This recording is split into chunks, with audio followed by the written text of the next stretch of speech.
Welcome to New Zealand's South Island. 10 contestants will be dropped here, each carrying only 10 basic survival tools. They will face various wild animals, spend significant energy building shelters, and search for enough protein to sustain themselves. They must also endure endless loneliness. The last person standing will win $500,000. This is a very challenging competition. Let's see who will become the champion. The first contestant is Chase. Before the competition, Chase was a professional soldier employed by the Australian Defence Force. After retiring, he became passionate about outdoor sports and hunting. He has hunted numerous large animals using bows and spears, making this challenge seem easy for him. Soon after arriving, Chase found a stream near camp, providing a constant source of fresh water. Further exploration led him to deer tracks, giving him a promising start. The second contestant is 51-year-old Tamika, participating in her first outdoor challenge. She was excited and a bit shaky upon landing. Before the competition, she researched the 4 essentials of wilderness survival: shelter, fire, water, and food. After collecting some tinder, she began looking for a place to set up camp and decided on a spot in front of a large rock. Not only is the ground flat, but the rock provides a nice seat to enjoy the lakeside view. Before the competition, Tamika was a professional archer and even won the Australian Archery Championship. However, she is a strict vegetarian and has not eaten meat for the past 8 years. She wonders how she will handle the taste of game during the competition. The third contestant is 60-year-old Mike, who was amazed by the scenery upon arrival. After admiring the view, he quickly searched for a shelter spot along the riverbank. Mike has over 20 years of wilderness experience and runs an outdoor survival school. He was also a key player on the national rugby team. To him, winning the prize money is not important. He just wants to prove he is still young. Mike found a deadwood log by the river and used it as an anchor for his shelter, which he set up in no time. Next up is 58-year-old Rick. He first made a mallet from an axe, then started building his shelter. With the right tools, the work went quickly, and he soon had a basic shelter in place. He then began looking for food and was pleased to find deer tracks all over the beach. Maybe soon, he could enjoy a wild deer steak. Before the competition, Rick was a member of the Royal Air Force Special Forces. His years of military experience have given him exceptional skills. Although he is now 58, he claims to be stronger than many younger people. After setting up camp, Tamika began looking for game and soon found deer tracks nearby. The tracks suggested that the deer was quite large, as it had jumped over a log half the height of a person. However, considering she has not eaten meat for many years, she decided it would be wasteful if she hunted the deer and could not eat it. Instead, she chose to start with fishing to gradually get used to the taste of meat again. Chase tracked along the trail for 2 hours, but did not find the deer. Instead, he stumbled upon some bamboo shoots. Thinking that going vegetarian wasn't a bad idea since there was no meat, he gathered the shoots and hurried back to camp. Next, he started boiling water. However, finding dry firewood was challenging in New Zealand's humid air. Chase had to scrape wood shavings with his knife to use as tinder. Surprisingly, this method worked well. Soon, a large bonfire was lit at the campsite. Chase quickly cooked a large pot of bamboo shoots. They weren't very tasty, but at least he wouldn't go hungry today. The next contestant, Leanne, was not as lucky as the others. It took her 2 hours just to find the campsite after landing. The area was damp with ferns, not to mention the swarms of mosquitoes at night, which were enough trouble on their own. Before the competition, Leanne was a wildlife officer. She had a well-known husband, Rob, who had participated in the previous season and had missed his wife after just a few days. Perhaps seeing her husband's poor performance, Leanne vowed to win the prize to set things right. She quickly set up her camp, and as night fell on the first day, the contestants had a tough time sleeping. It wasn't because of wild animals, but rather the swarms of biting mosquitoes that made it impossible to sleep. Tamika probably had the worst time. She said she slept less than 2 hours all night. In the morning, while searching for food, Tamika found a jelly-like fungus that was sticky to the touch and uncertain if edible. She then found some horsehoof fungus, which couldn't be eaten, but was good for transferring fire. However, when Tamika saw the beautiful scenery of the sunlit Golden Mountain, she could no longer move forward. In her words, the scenery was so beautiful it was feast for the eyes, and she could sit and watch all day without feeling hungry. Rick started his second day by meditating by the river, which he said could cleanse the soul. He then plunged into the cold water, which was only 6 degrees Celsius. Watching the old man floundering in the water, one couldn't help but admire his toughness. After bathing, Rick boiled a pot of water. He then discovered a tree hole, which was too damp inside. Otherwise, it would have been useful for storing dry wood. The camera then moved to Mike. In the morning, he was digging a fire pit in front of his camp because the nights were too cold. Although he was 60 years old, he felt like a 30-year-old, but he knew his old boat needed good maintenance. Unfortunately, while working, a key bird kept bothering him. This bird couldn't fly, but was a protected species locally. Mike had to patiently persuade it not to disturb him. After finally setting up the fire pit, Mike was about to start a fire when his asthma, which hadn't bothered him for many years, suddenly flared up. By night, the pain in his chest was so severe that he couldn't breathe. After making an emergency call, Mike collapsed heavily. Later, even the calls from the show's crew went unanswered, which alarmed them. They quickly called for a helicopter to come to his aid. Thus, the first contestant to withdraw from the competition was born. Hopefully, Mike would recover well after returning home. The sixth contestant to appear was 42-year-old Andreas. As soon as he appeared on camera, he was fiddling with his shorts, then used a string to tighten the legs, which he said he would use as pockets for collecting berries. Before the competition, Andreas was a model coach. Although he worked in fashion, he claimed to have a wild and unrestrained heart. In his free time, he was either hunting or on his way to hunt. To win the competition, Andreas had even gained 15 kilograms and brought a bow and arrow to patrol his territory. It wasn't long before he found some traces. The droppings in front of him seemed to be left by a deer, and judging by the smell, the deer was still nearby. Continuing the search, he soon found some fresh hoofprints. Andreas held his breath, hoping to catch a deer at the start. Previous hunting experts would have to call him Big Brother if he succeeded. To lure the prey, Andreas even tried imitating a deer call. However, perhaps because his imitation was unconvincing, the deer did not appear and instead moved further away. After tracking for 4 hours, Andreas finally gave up. It wasn't that he no longer wanted deer meat, but the rainforest terrain made tracking too physically demanding. Disappointed, Andreas eventually had to settle for collecting berries. This hunt had indeed wasted a lot of his energy. On day 3, Rick started working on his bed as soon as he woke up. The place was too cold at night, and to avoid getting cold legs, he decided to upgrade his bedding. First, he found a piece of deadwood to use as a bed frame. Then he spread crushed leaves and moss at the spot for his bed, smoothing them out with his hands before laying down some ferns. This not only provided moisture resistance and warmth, but also added comfort. With such a bed, Rick felt he could live there for 100 days. Next up was Christoph, the 7th contestant this season. Christoph was incredibly lucky. He found a pile of planks while patrolling his territory the previous day. With no rain forecasted for the next few days, he planned to quickly build a permanent shelter. New Zealand's island experiences over 200 rainy days a year, with an average annual rainfall of 7,000 millimeters. With the permanent shelter, he could focus on food gathering.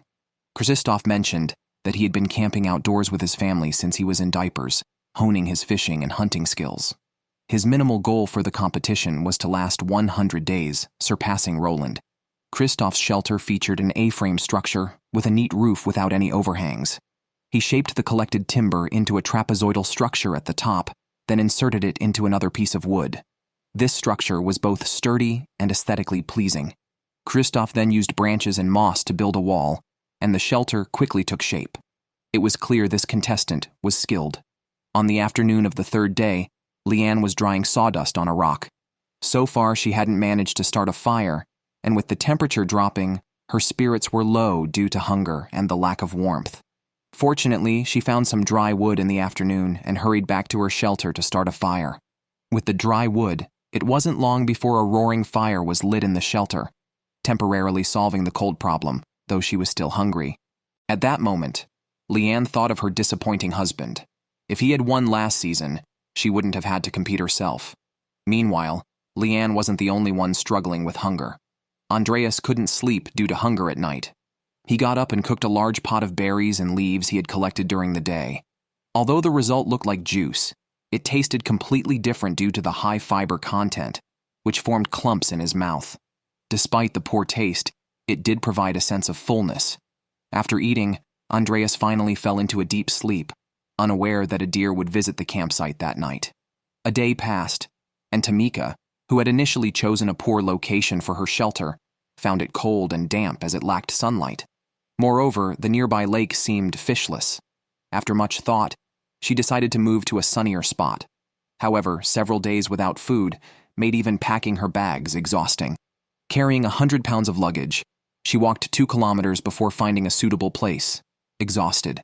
The site faced south and was close to a water source, promising ample sunlight and potentially easier food access.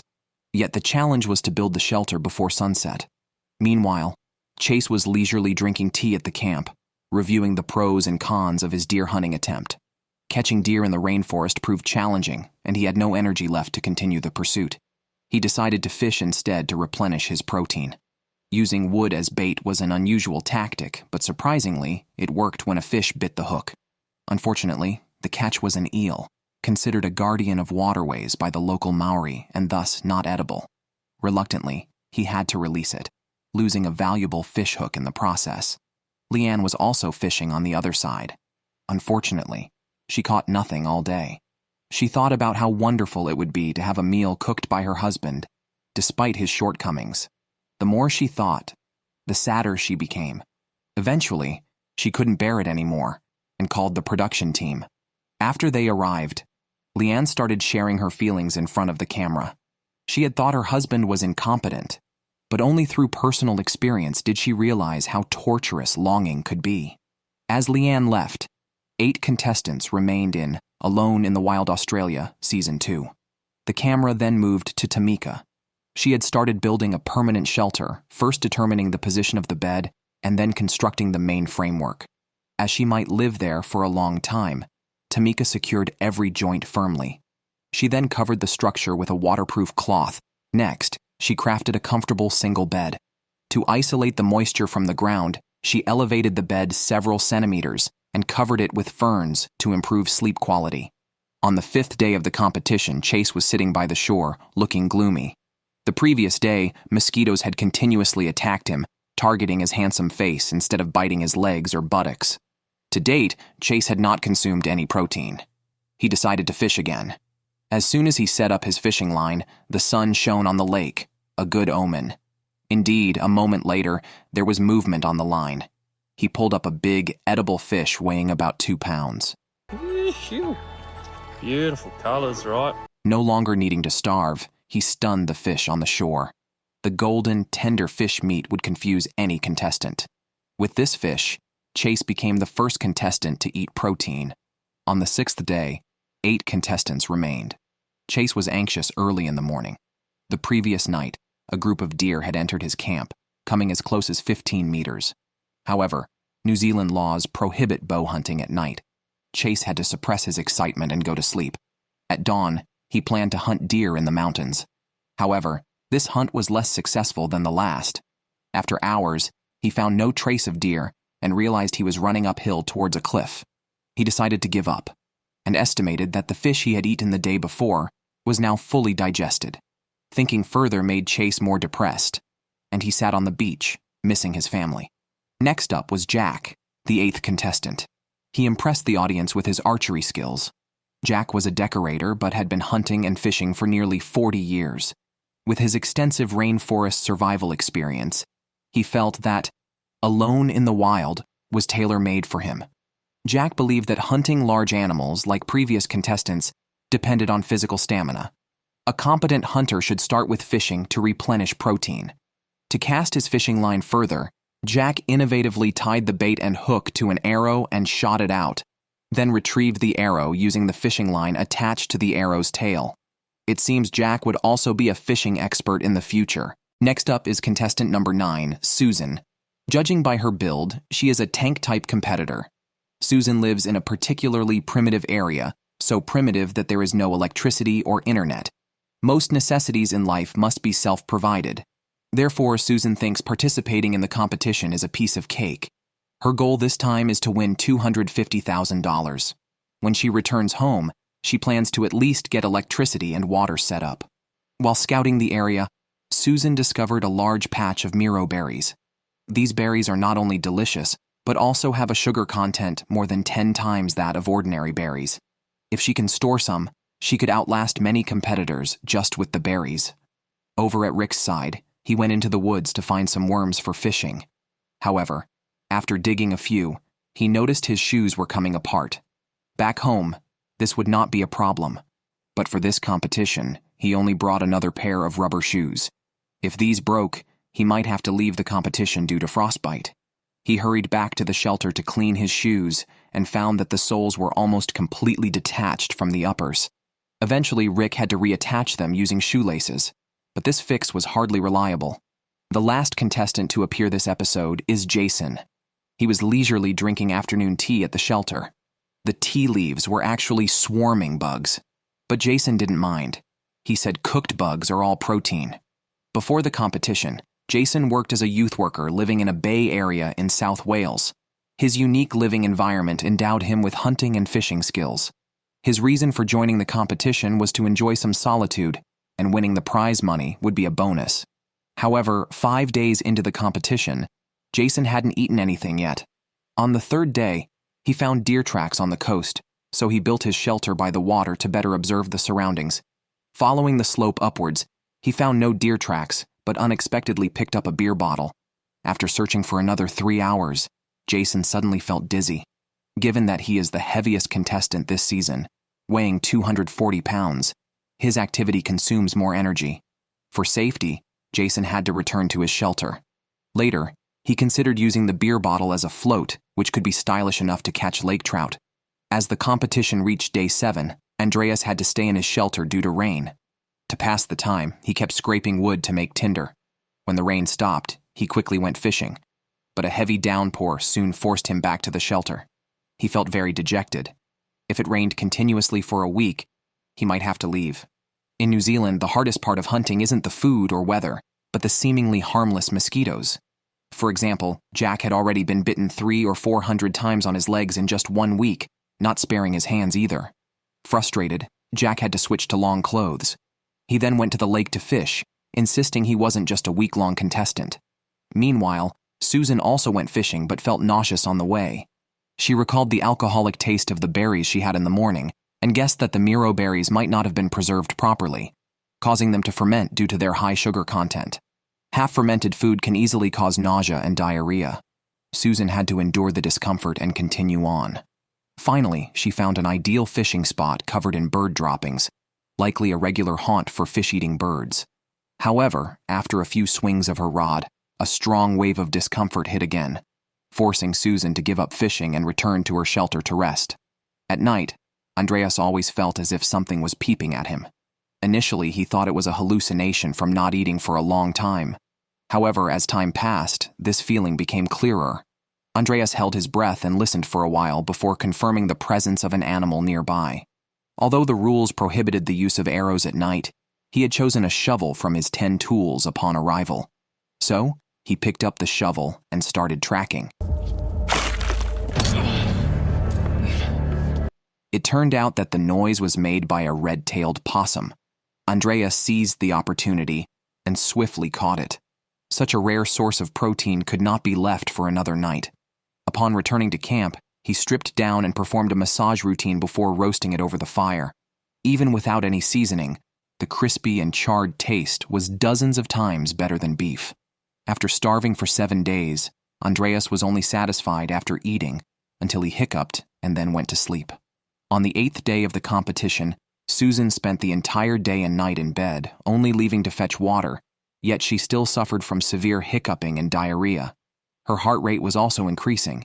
Susan had to admit she was getting old. By the 8th day of the competition, the production team received news early in the morning that a contestant wanted to withdraw. It turned out that Jason, who performed last, planned to take his bucket and leave. After 8 days in the competition, Jason had not consumed any protein except for insects that fell into his boiling water. He had lost 22 kilograms in 8 days. He did not know if he could survive another day without potentially dying in the shelter. So, even though leaving was embarrassing, it was better than losing his life. After Jason's departure, 7 contestants remained. The camera shifted to 58-year-old Rick, who had resolved 3 of the 4 essentials for survival.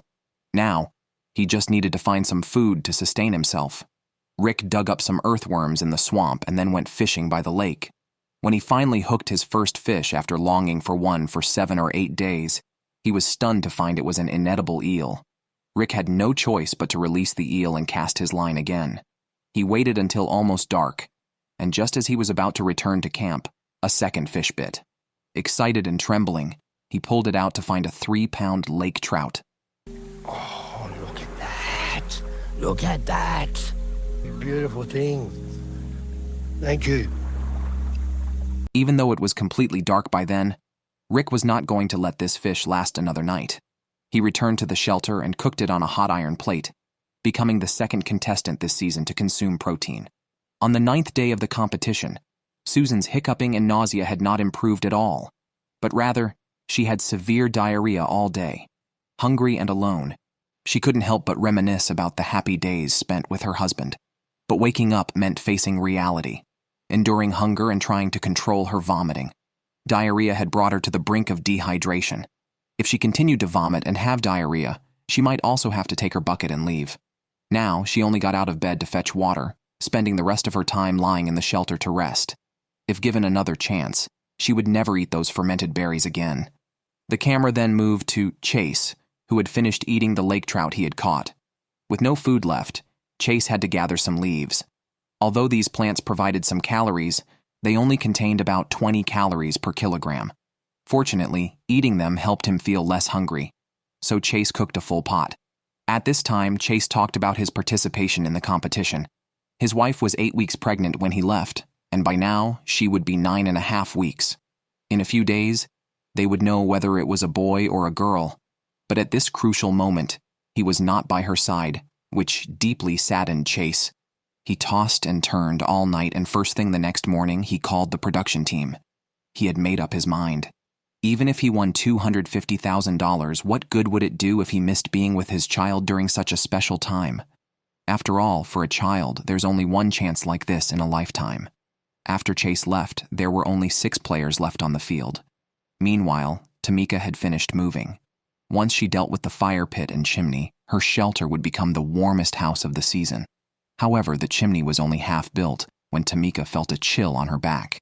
Clouds in the distance seemed to be brewing a small storm.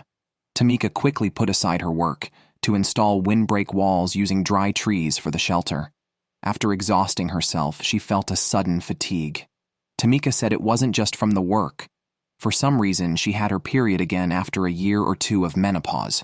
Knowing that physical stamina and resistance are lower during menstruation, she decided to find some food in the forest.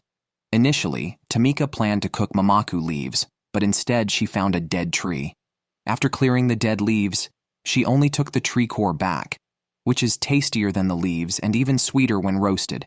Carefully cutting a piece, she tasted it and said it reminded her of roasted sweet potatoes, feeling her energy return. On the 10th day, Jack gazed at the distant snow-capped mountains, deep in thought. The white at the top indicated snow had already fallen, meaning temperatures would only drop. Up to now, he hadn't found any food. Sometimes Jack doubted if there was any game nearby. Taking his bow and arrows, he ventured into the mountains again and finally found an animal trail at a crossroads. Here, he planned to set up a motion capture camera to identify the game and devise a targeted hunting plan. Exhausted back at his shelter, Jack had been surviving on the 10 kilograms he gained before the competition, feeling his weight now decreasing. His current strategy was to focus on fishing. Meanwhile, Susan had recovered from her illness, but made the same mistake as Tamika in choosing her shelter location, having to travel far for water. She realized she had been drinking untreated water, which often contains high levels of E. coli and even protozoans, explaining her 2-day diarrhea, not just from berries. Susan was stuck in a dilemma, wanting to move closer to a water source and fishing spot, but lacking the strength to do so after days of diarrhea, barely supported by her body weight. On the morning of the 10th day, Andreas drooled over a paradise duck, but restrained himself as it was a protected species. On day 7, he had caught a possum, still having some of its 2 kilograms of protein left, so he wasn't as hungry as the other contestants. He then began building a permanent shelter, choosing the simple A-frame structure and covering it with a waterproof cloth. His shelter seemed tidier than the others. That evening, he enjoyed a golden, crispy possum leg, which provided energy many times that of beef. The next morning, Andreas checked the camera he had set up earlier in the woods. Although he had food, no hunter could resist the lure of large game. When he checked the camera, a sizable deer appeared, thrilling Andreas. Catching it could make him the champion of the challenge. The competition reached day 13. At this point, there were still 6 players left.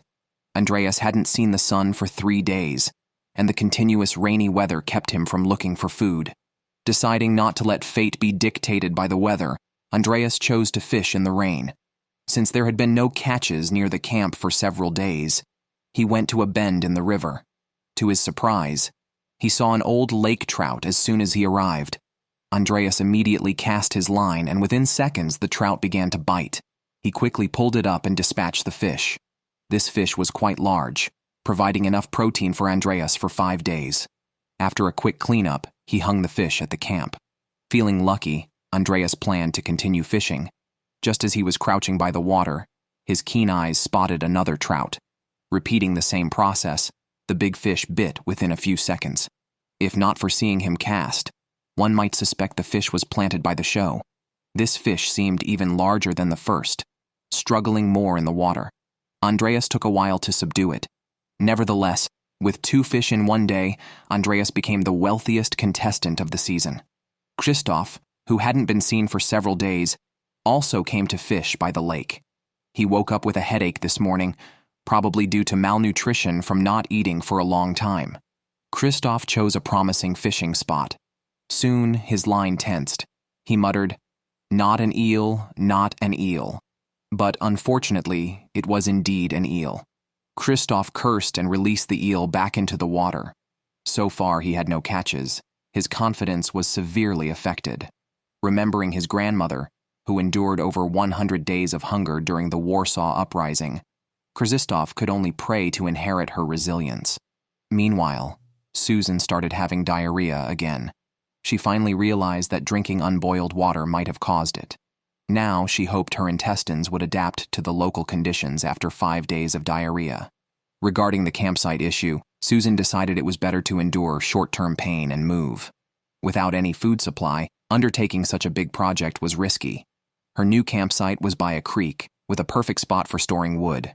The afternoon sunlight and westerly winds would dry the wood. From a business perspective, this was a good deal. However, all of Susan's materials weighed a total of 60 kilograms. Without strength, she could only move them in 2 trips. Elsewhere, Jack thought of a good way to dig for earthworms. He sawed a piece of wood short, then sharpened one end. He then fixed the processed wood to an axe, creating a tool similar to a pickaxe. With this tool, his efficiency in digging for worms was high. With bait, Jack hurried to fish by the lake. It is said that a person can survive about 30 days on water without food, but irreversible damage begins in the 3rd week. Calculating the time, Jack realized he didn't have much left. Just as he was thinking, he suddenly felt a bite. But when he pulled it up, he was stunned. Not only was there no fish, but he also lost a precious fishing hook. It turned out the sinker Jack used was a stone, which kept getting snagged on underwater rocks during retrieval, eventually causing both the fish and hook to disappear. This left Jack profoundly disheartened, even questioning his ability to survive. 58-year-old Rick smoothed out a sandy area and then drew mountains and rivers on it. He was using skills he learned in the army to plan. He pointed to where the campsite was located. The area around the shelter had already been explored. There were no suitable fishing spots or game. So, Rick turned his attention to the land behind the nearby mountain. According to terrain analysis, there should be suitable hunting grounds there. Although the journey was a bit long, Rick took a sip of water and set off. But after crossing the hills and reaching the area, he found only ferns and no signs of animal activity. Rick decided to return to the camp along the lakeside, passing a creek on the way. He seemed to forget his shoes were Crocs. Crossing the creek, he discovered his shoes were soaked by the icy river water. Rick had to hurry back to the shelter. Back at the camp, Rick fried a big pot of small stones and then poured the hot stones into his shoes. This shoe drying method was indeed a first. He just wondered if the hot stones might damage the shoe glue. On the night of the 15th day, a storm finally arrived. The howling wind and the pitter-patter of rain meant no contestant slept soundly. Even Christoph felt something fall onto his tent. Thankfully, he had used extra ropes to secure the tarpaulin a few days earlier. After the heavy rain, the water level rose significantly, making fishing and hunting even more difficult. Christoph could only collect plants along the coast for food. Jack, having no luck with fishing, considered hunting as he had not consumed any protein for 2 weeks, making him somewhat desperate. While wandering in the woods, he actually found some fresh deer droppings. This indicated that deer frequently moved in this area. Jack thought it better to set up an ambush here rather than search aimlessly. To attract deer, Jack left some salt on a nearby tree trunk. Deer have a keen sense of smell and would surely be lured by the salt. Jack then hid behind a tree and quietly waited. He said this was his last attempt at hunting. He had promised his family to return home healthy, but he had been starving for 15 days. If he didn't get food soon, he might suffer permanent damage to his body. While talking, Jack suddenly tensed up. At first he thought a deer had come, but it turned out to be just a piece of wood. It seemed he was truly at his limit to have hallucinations during the day. As dusk approached, Jack finally gave up. He said tonight would be his last night there. The 16th day was a checkup day. After the examination, Jack was told he could continue in the competition. But Jack told the medical team he wanted to go home. He could feel his body becoming weaker and often thought of his family and past experiences. He wanted to return home in a healthy way. After Jack's departure, 16 days into Alone in the Wild Australia, only 5 contestants remain. Even Tamika, who was once a vegetarian, is now forced to hunt. Despite her reluctance to eat meat, hunger has made her desperate. As a former archery champion in Australia, I'm really looking forward to seeing Tamika's hunting performance.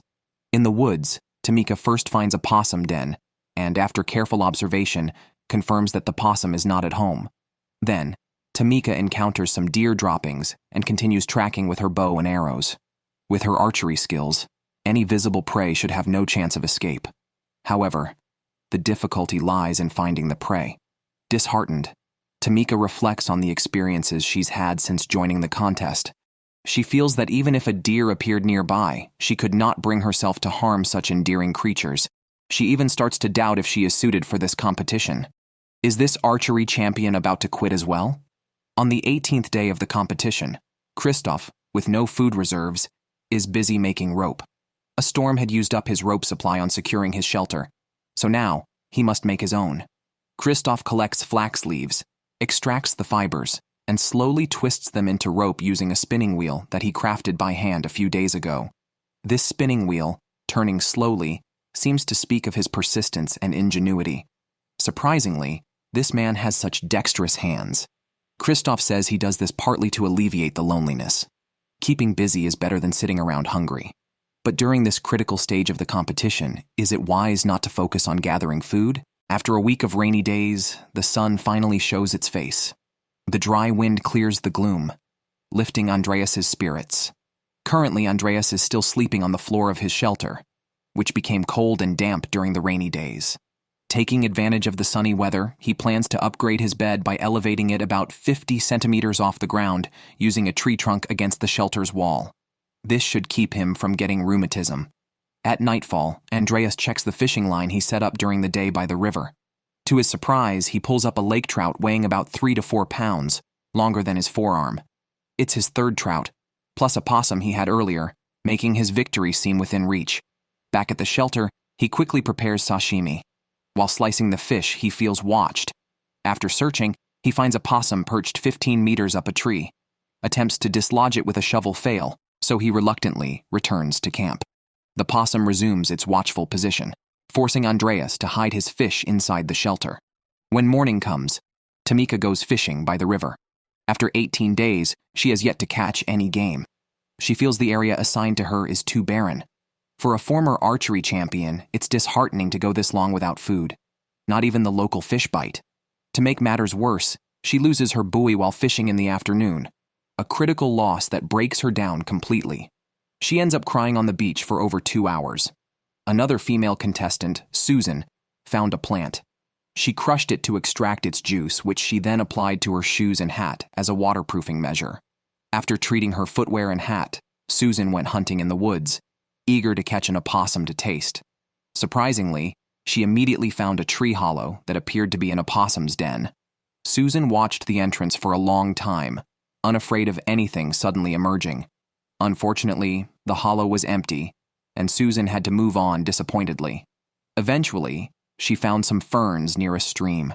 Not only are the roots and leaves edible, but the best part is the tender shoots, which look as beautiful as the scroll of a violin. With food finally at hand, Susan hurried back to the shelter to start a fire. However, the continuous rain had dampened the wood, and she struggled to get the fire going until nightfall. This was problematic because the fern shoots are carcinogenic if not cooked.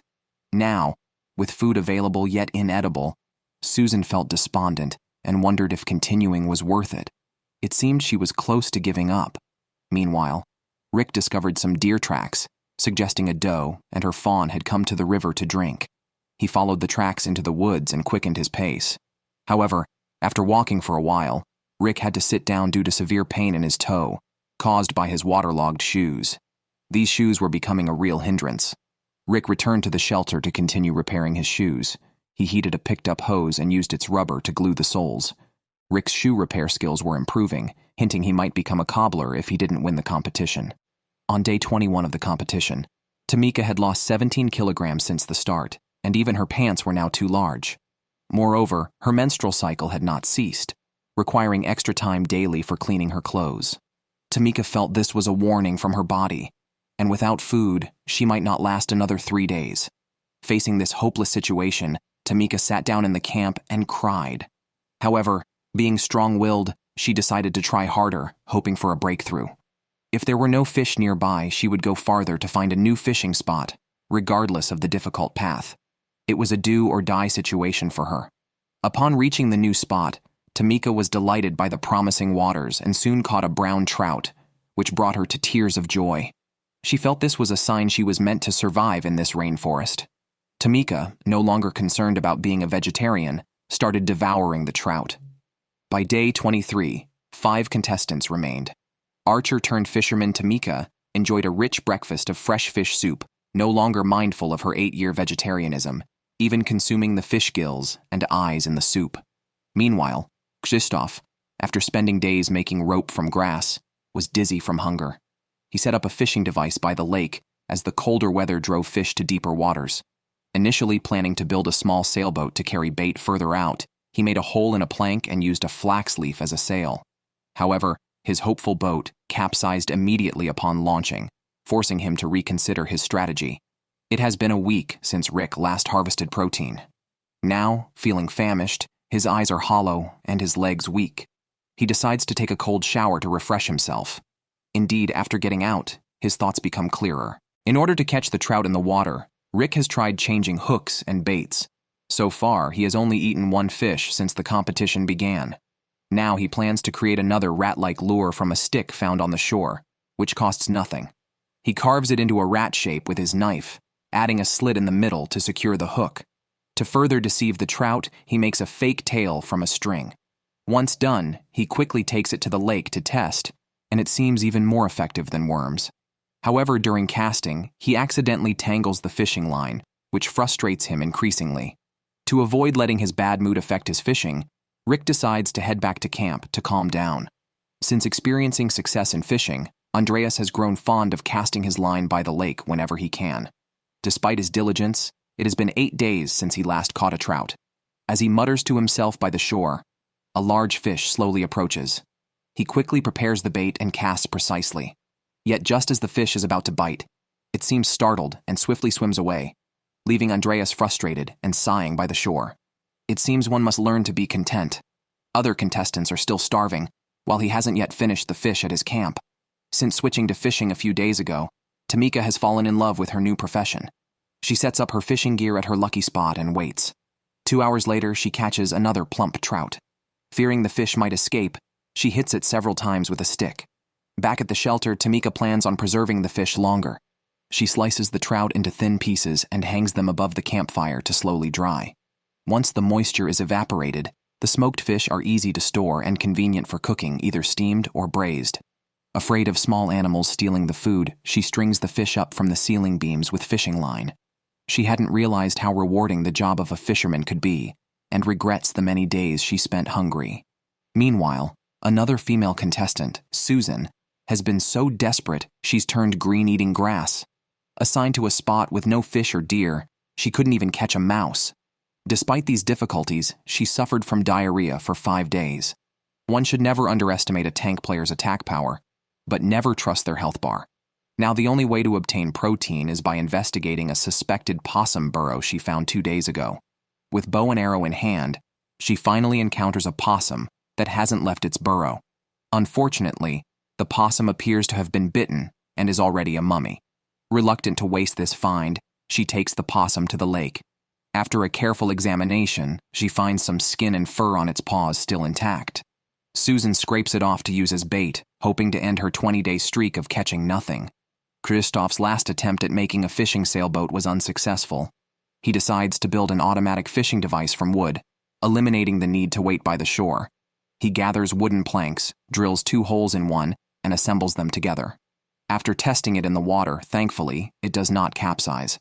However, on his way back, he feels a tug on the fishing line. Pulling it up, he is dismayed to find it is a protected eel. After not eating for many days, catching 2 inedible fish in a row is disheartening. As the sun sets, the night-loving fisherman gets ready to fish again. Trout are known to feed in the early morning and evening, increasing the chances of a successful catch at night. Andreas went to the old spot with his fishing rod, then started to search the water with a flashlight. Soon, he spotted a trout as thick as an arm. This catch meant more days of protein for him. Andreas was now closer to winning $250,000. On the 29th day of the competition, the production team warned of a severe storm approaching, which frightened Rick. Seeing his shelter leaking, he knew he had to reinforce it with collected wood. Meanwhile, the contestants prepared for the upcoming storm. With winds predicted at 130 kilometers per hour, their shelter's stability was questionable. By the 30th day, only 5 contestants remained, trapped in their shelters by the storm. This period tested the durability of their constructions. Later, rain mixed with snow and sleet began to fall, and even Andreas, who could kill a possum with a shovel, shivered in his sleeping bag inside his shelter. Rick, particularly uncomfortable, had to wrap himself in an oilskin coat over his sleeping bag to sleep, as his shelter leaked badly. He hadn't eaten in days and lacked the energy to repair his walls, only hoping the storm would pass soon. Tamika, having turned to fishing, caught 4 fish in 9 days, ensuring she had food and was the only contestant cooking during the storm, enjoying warm fish soup for breakfast. By the 31st day, the storm had cleared, but the temperature had dropped to -1 degree Celsius. Rick, whose shelter lacked walls at both ends, found his sleeping bag damp from rain. He quickly built walls using branches and ferns to make a windproof barrier. He also dried his wet sleeping bag by the lakeside fire to prevent frostbite. Andreas, who had previously gained weight for the competition, had now lost 17 kilograms. He recalled seeing a possum and Jerry before and built a super-sensitive mousetrap using a log split into quarters, covered with another log, and fixed with a rope. He set this trap by the shore with fish gills as bait. Christoph's shelter was badly damaged by the storm and was very cold inside. To prevent accidents in his sleep from falling branches, he reinforced the roof with branches and covered it with leaves, ready even for heavy snow. Christoph wasn't worried about food. He had survived a month on grass and planned to continue collecting plants, which don't run away like small animals. His main food was fine-leaf swinencress, and he also collected leaves to make tea. Despite only these plants, he survived and lost only 14 kilograms, maintaining a stable mood throughout. Tamika has now also fallen in love with fishing. Today, she brought her gear and went to the old spot again. Just after setting up her hook and sitting down, a fish bit. Unfortunately, it escaped during the pull. Catching a fish doesn't depend much on technique. It's mostly about whether there are fish in the chosen water area. Otherwise, Tamika wouldn't have gone without a catch for over 20 days. While she was talking, another fish bit the hook. Tamika quickly pulled it ashore without hesitation and used a fishing club to kill it swiftly. Back at the shelter, she found the fish weighed about 7 kilograms, the biggest and longest of the season. She quickly got the pot ready and heated up the oil. Just the fish head and fins filled a large pot. At this rate, Tamika might actually surpass Andreas and win the competition. By day 33, Rick's beard had grown longer, but his hunting skills had not improved. He was also puzzled.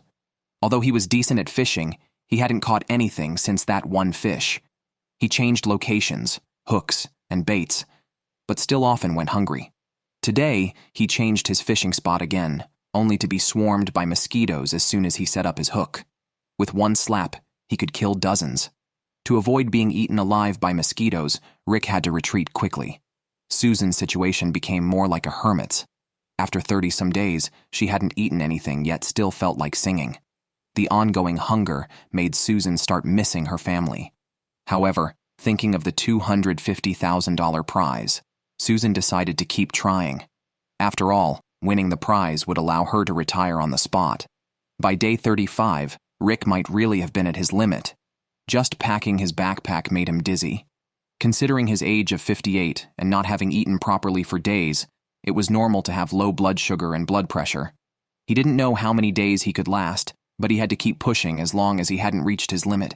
He managed to start a fire and boiled a pot of lake water.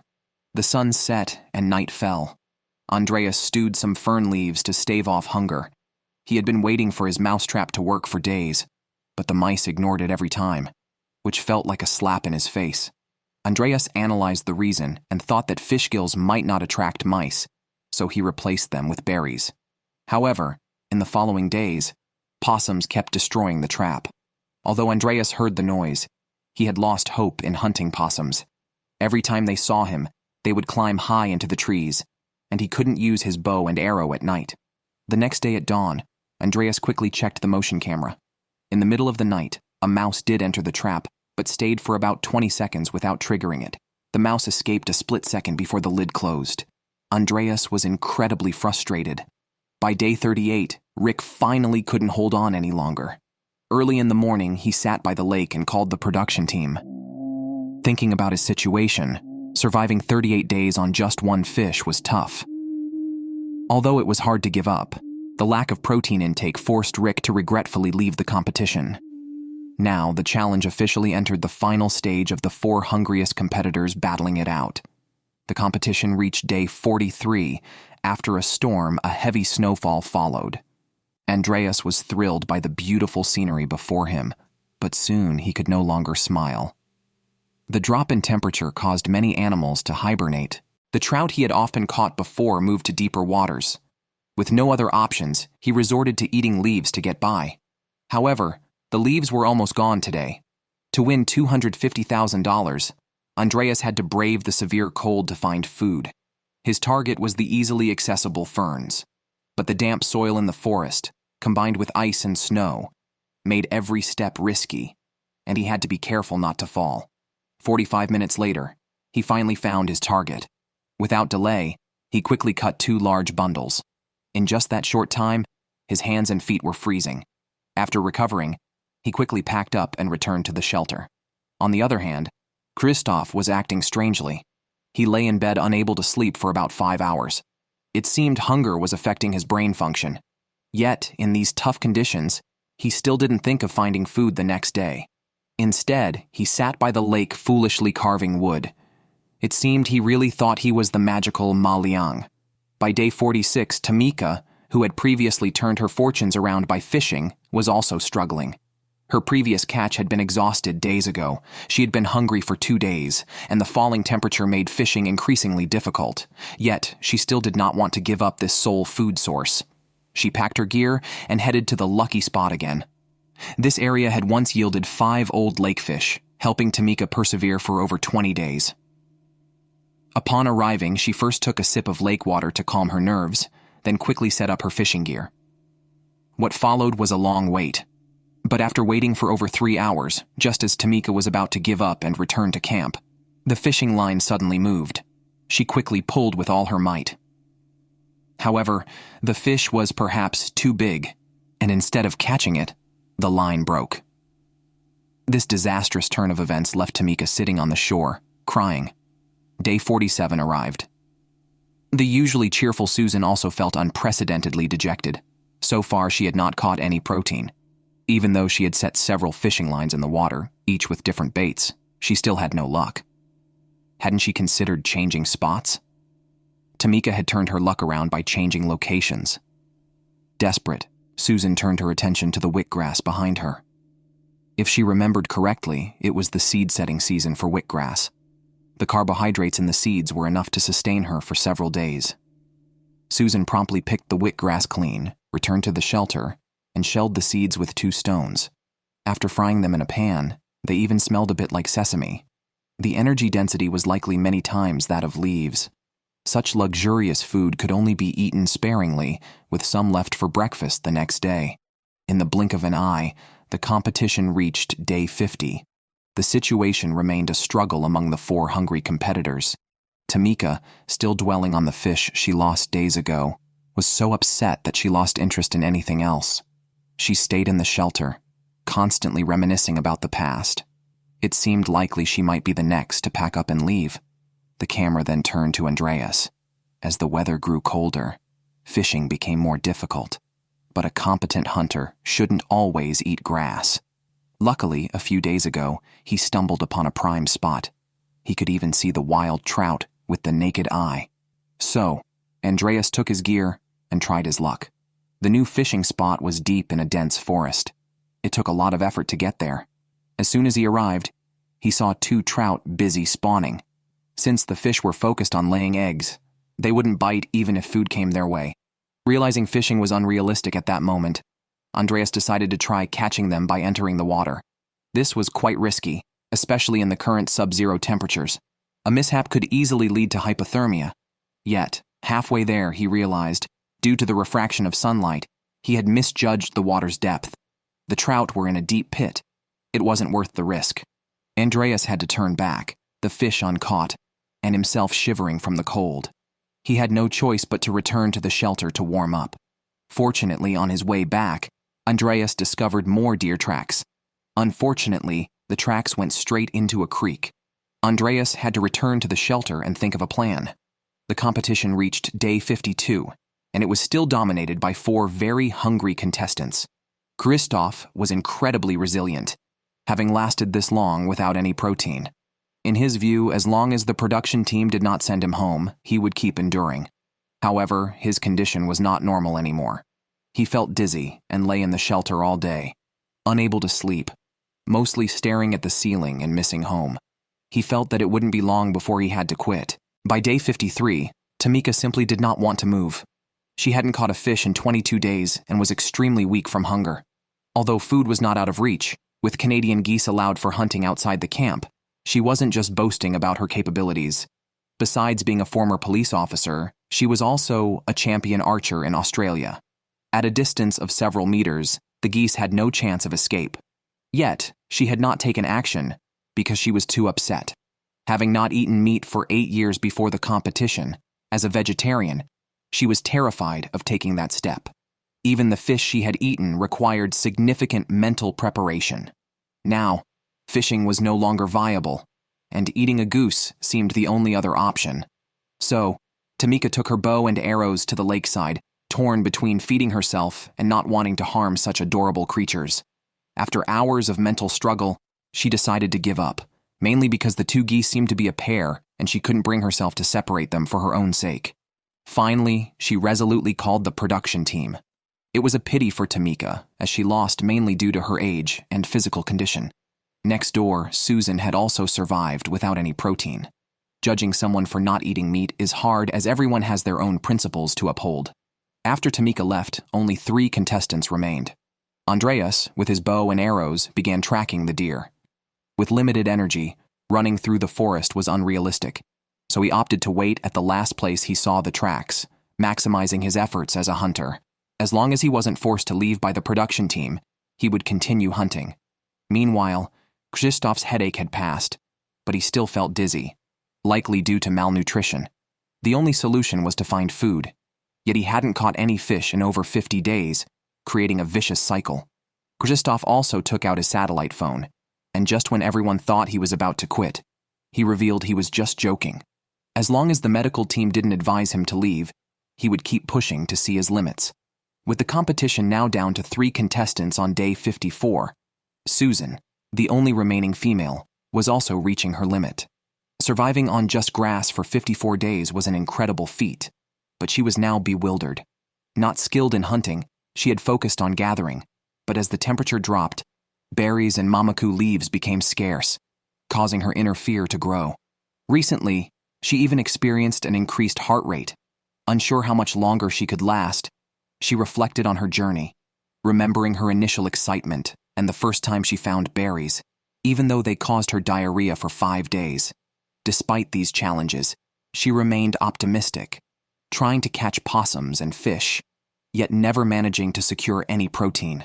Her perseverance was fueled by a firm belief in victory. Day 55 has arrived. Krzysztof marks another day on the knot. Even he can hardly believe he has made it this far. Unlike other competitors who aim for the title and prize money, Krzysztof feels he is competing against himself. He has mentioned more than once in the show that unless the medical team carries him away, he will keep pushing to see his limits. Competitors like him are quite daunting. To date, he has not consumed any protein. Although he once caught 2 fish, he released them because they were protected species. Recently, his poor nutrition has caused sleep problems, resulting in dark circles and bags under his eyes. Despite these conditions, Krzysztof has never thought about quitting. Rather than being determined and optimistic, it's more accurate to say he is somewhat stubborn. Andreas is not faring much better. He has not caught any game for 28 days. Eating only vegetation has turned his face green. While he has considered quitting, he feels somewhat reluctant, especially after persisting for over 50 days. With only a few competitors left, enduring another day might win him $250,000.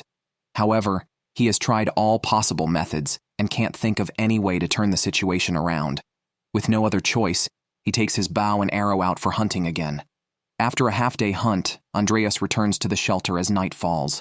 That evening, overwhelmed by a strong sense of defeat and hearing noises outside, he quickly grabs a shovel and goes out. Unfortunately, luck does not favor the starving man again, and he returns empty-handed. Day 56. Krzysztof's insomnia worsens, sometimes managing only an hour or 2 of sleep, and at times, none at all. The lack of sleep leaves him listless during the day, making it nearly impossible to continue hunting or fishing. He often thinks of home and dreams of various delicacies. He feels his evacuation is imminent and tidies himself up, fearing his loved one's sorrow at seeing him in such a state. Susan, meanwhile, is too hungry to speak. Her thoughts are chaotic, fluctuating between morning and evening, especially missing John at night. Yet she is reluctant to return empty-handed, sensing only 1 or 2 competitors might remain, possibly giving up today or tomorrow. At this stage, the competition is a test of endurance. Andreas's situation is very bad. His thoughts are muddled, he experiences dizziness, and his low blood sugar makes him clumsy and increases his heart rate. Exhausted, he gathers some firewood and hurries back to lie down in the shelter, uncertain how many more days he can endure. He feels as if he has aged years overnight. After a night of intense mental struggle, Andreas surprisingly pulls out a satellite phone, a shocking move that essentially secures his exit from the competition. Day 58. Susan is out of options but comes up with a desperate plan: fasting. She decides to drink only water and minimize movement to reduce energy consumption. If she can't win after 3 days of fasting, it means the championship is out of her reach. Day 59. Krzysztof has a bad feeling. Although he can still cope mentally, his body seems to have reached its limits. Of course, this is because he doesn't know he has made it to the finals. At this point, there are no fancy tactics, just 2 contestants seeing who can endure hunger longer. By day 62, Susan's 3-day fast has ended. Her mental defenses completely collapse. At this point, winning or losing doesn't matter to her. She just wants to end this terrible emptiness. So, she decides to call home tomorrow. The next day, Susan does as planned. She goes to the beach early and calls the show's team. Looking at Susan's thin face now and thinking about her plump figure when she arrived, it's clear why living alone in the wilderness is considered a major weight loss challenge. She also becomes the first contestant in the history of the show to survive 2 months on just plants. Day 64. It's time for a routine medical check. The show's team goes through the motions as usual, then starts asking Krzysztof how much longer he can last. An awkward moment follows. Krzysztof turns his head and starts vomiting violently, It looks like he's even throwing up bile. Turning back, the medical team tells Christoph that he is no longer safe to continue based on the medical assessment. Christoph clearly understands what this means. Just as he is about to say he's quitting, a female staff member quickly stops him. They think about the implications. Letting the champion quit would be a joke for the show. Thus, the second season of Alone in the Wild Australia comes to an end, and Christoph becomes the first champion to be evacuated by the show's team. How absurd is that?